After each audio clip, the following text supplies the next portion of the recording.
हर खबर पर होगी आपकी पकड़।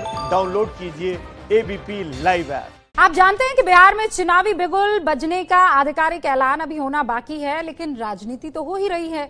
सियासी दल चुनाव की पूरी तैयारियों में जुट गए हैं। क्या बिहार विधानसभा चुनाव में लालू यादव के बगैर आरजेडी नीतीश कुमार का किला भेद पाएगी, या फिर नीतीश और बीजेपी का गठजोड़ लालू परिवार को सत्ता से फिर दूर कर देगा? क्या तेजस्वी यादव का सीएम बनने का सपना सपना ही रह जाएगा? इन सभी सवालों का जवाब सुनिए लालू यादव के बड़े बेटे और बिहार के पूर्व स्वास्थ्य मंत्री तेज प्रताप यादव से निधि श्री झा की खास बातचीत में। आने वाले कुछ महीनों में बिहार में विधानसभा चुनाव है और इस बार ये चुनाव इसलिए अहम है क्योंकि सवाल सबसे बड़ा है, क्या जेडीयू सियासत की कुंजी अपने पास रखती है या सियासत की कुर्सी पर इस बार आरजेडी बैठ पाती है? शह और मात का खेल साफ साफ नजर आ रहा है और ऐसे में सबसे अहम बात यह भी है साथ में कि जिस तरीके से इस बार लालू यादव की कमी बिहार की राजनीति में खल रही है, तो क्या आरजेडी इसको पूरा कर पाती है, पूरा जो कमी है उसको पूरी कर पाती है? मेरे साथ इस वक्त आरजेडी नेता पूर्व स्वास्थ्य मंत्री तेज प्रताप यादव मौजूद हैं बातचीत करने के लिए। लालू प्रसाद यादव के आप बड़े बेटे हैं और इस बार का चुनाव, क्या आपको लग रहा है कि पिता की कमी तो लोगों को खल रही है और उस कमी को पूरा कर पाएगी आरजेडी?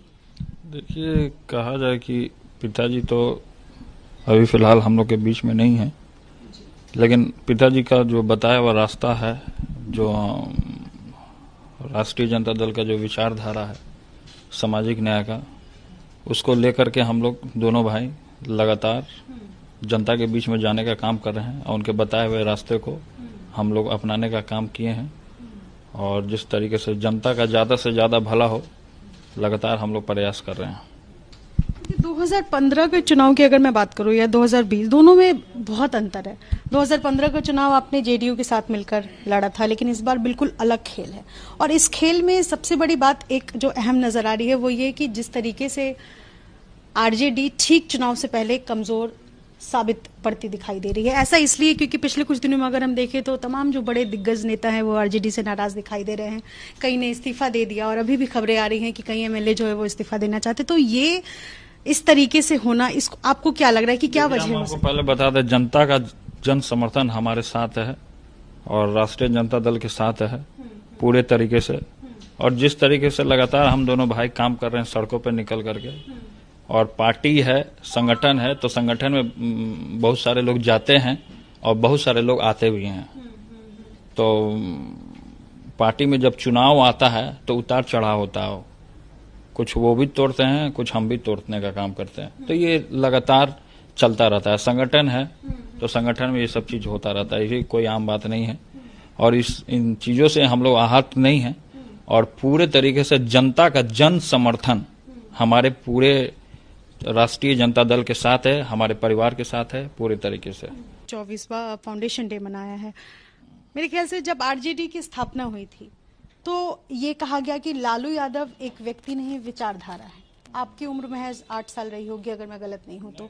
उस वक्त से अभी तक में पिछले 23 सालों में आप बच्चे थे, आप बड़े हुए, आप खुद राजनीति में आए, क्या कुछ ऑब्जर्व किया आपने? क्या कुछ चेंजेस आप देखते हैं? पिता से पुत्र तक अगर राजनीति पहुंचा है तो आपने क्या क्या बदलाव देखा?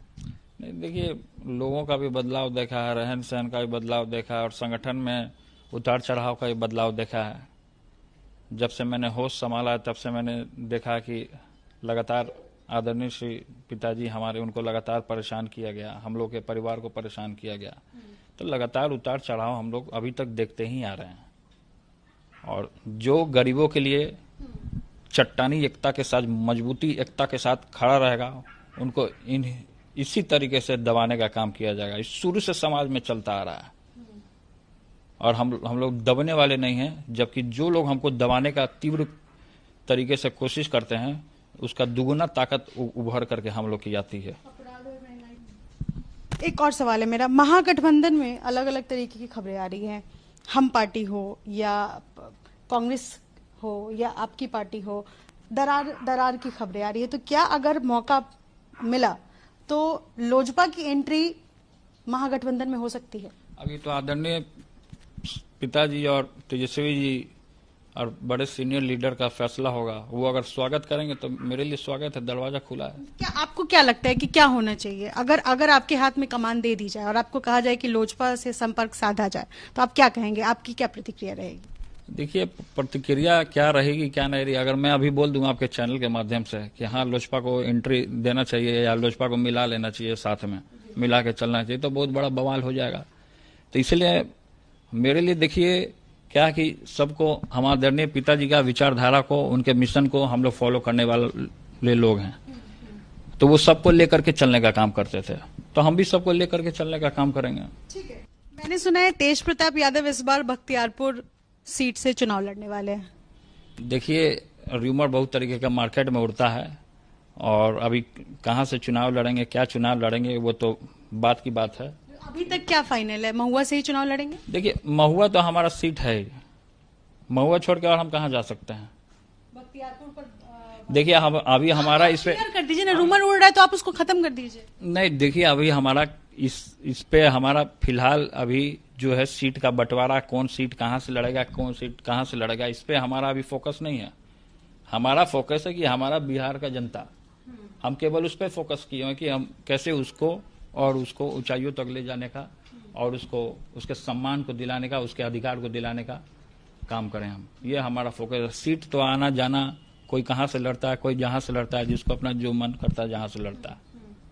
तो ये तो बात की बात है। आपने शुरुआत में कहा जो सीट तेजस्वी जी बता देंगे वहां से लड़ जाएंगे। भाई की बात माननी है, कोई तकरार नहीं है। कई खबरें भी आई थी जिस तरीके से जिनको र्यूमर मार्केट में जब देखते हैं कि जो दो ताकतें जब एक साथ जब आ जाती हैं, तो बहुत सारे लोग जो होते हैं इर्द गिर्द वाले लोग, वो चाहते हैं कि ताकतों को तोड़ दिया जाए, लेकिन उनके बस में नहीं है। भगवान का है ताकत बनाया हुआ। आप नाराज नहीं है भाई से? हम क्यों नाराज होंगे भाई से? भाई को तो हमने खुद मुख्यमंत्री बनाने का वादा किया है। खुलेआम आपके चैनल के माध्यम से मैं भी बोलने का काम कर रहा हूं कि तेजस्वी हमारा अर्जुन है और हम उसके कृष्ण हैं। तो उस नाते इस कुरुक्षेत्र जो लड़ाई जो होने वाला है अभी 2020 का, उसमें उनको जिताना है, जिता के मुख्यमंत्री बनाना, ये हमारा मकसद है। तो उसी मकसद में रखे हुए हैं, इसीलिए तो हमने ये नाम देने का यहाँ पे काम किया, तेज रफ्तार और तेजस्वी सरकार। वो हाँ, वो जो है तेज रफ्तार और तेजस्वी सरकार, इसीलिए हमने देने का काम किया। हमारी तेज रफ्तार तरीके से काम होगी, हमारे पूरे टीम जो होंगे वो पूरे तेज रफ्तार तरीके से काम करेगी। अब मुख्यमंत्री तेजस्वी जी बनेंगे, यह हमारा मकसद है, इसीलिए तेज रफ्तार तेजस्वी सरकार। आपने शुरुआत में सियासी जोड़तोड़ की बात की कि जिस तरीके से जेडीयू पर आरोप है कि वो जो है वो आरजेडी को तोड़ने की कोशिश कर रही है, तो कई उधर से भी जो नेता हैं या कई नए लोग जो है वो जुड़ रहे हैं।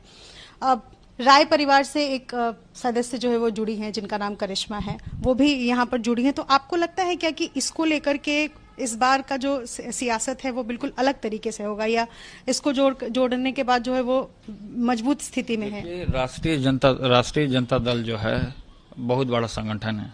इस संगठन में बहुत सारे लोग आते हैं, स्वागत है, बहुत सारे लोग आते हैं जाते हैं, और बहुत सारे लोग जाने का भी काम करते हैं। जिनको हमारे विचारधारा पसंद आता है वो जुड़ता है, चाहे दोस्त हो या दुश्मन हो। अगर वो आई हैं तो वेलकम है उनका संगठन में। आखिरी सवाल मैं करूंगी, ये महुआ विधानसभा सीट पर अगर तेज प्रताप यादव चुनाव लड़ते हैं और अगर ऐसी स्थिति आती है कि जिस तरीके से बातें चल रही हैं, अगर ऐश्वर्या राय को उसी विधानसभा सीट से चुनाव में उतार दिया जाता है, तब क्या करेंगे तेज प्रताप यादव? देखिए, क्या करेंगे क्या नहीं करेंगे, जनता का जन समर्थन हमारे साथ है, हमारे संगठन के साथ है, और चुनाव लड़ने का हम काम करेंगे। अपने काम से जो हमने काम किया है, हमने महुआ में मेडिकल कॉलेज देने का काम किया है, जो कि अभी किसी कारणवश सरकार उसको अडंगा लगा दिया है, रोक दिया है, उसको बनने नहीं दे रहा है। और बहुत सारा काम करने का हमने काम किया। कोई भी लड़े फर्क नहीं पड़ता, जो हमसे टकराएगा चूर चूर हो जाएगा। क्योंकि बड़ा राजनीति की बातें हो गई। एक श्लोक अगर आप सुना सके, या कोई भी दो लाइन अगर आप गा सके। आप तो पूजा पाठ करते हैं और इसके लिए जाने जाते हैं, मैं चंदन भी देख सकती हूँ। नहीं तो कृष्ण भगवान का है, तो कृष्ण भगवान का एक श्लोक है, यदा यदा हि धर्मस्य ग्लानिर्भवति भारत अभ्युत्थानम धर्मस्य तदात्मानं सृजाम्यहम्। परित्राणाय साधूनां विनाशाय च दुष्कृताम धर्म संस्थापनार्थाय संभवामि युगे युगे। धन्यवाद। जाहिर सी बात है, तेज प्रताप यादव से हमने बातचीत की और कई मुद्दों पर उन्होंने खुलकर अपनी राय रखी, पार्टी किस तरीके से काम कर रही है इस बार चुनाव में, लेकिन ऊंट किस ओर करवट लेता है ये आने वाले दिनों में तय हो पाएगा। कैमरा पर्सन विशाल राय के साथ विदिश्री, एबीपी न्यूज। एबीपी न्यूज आपको रखे आगे।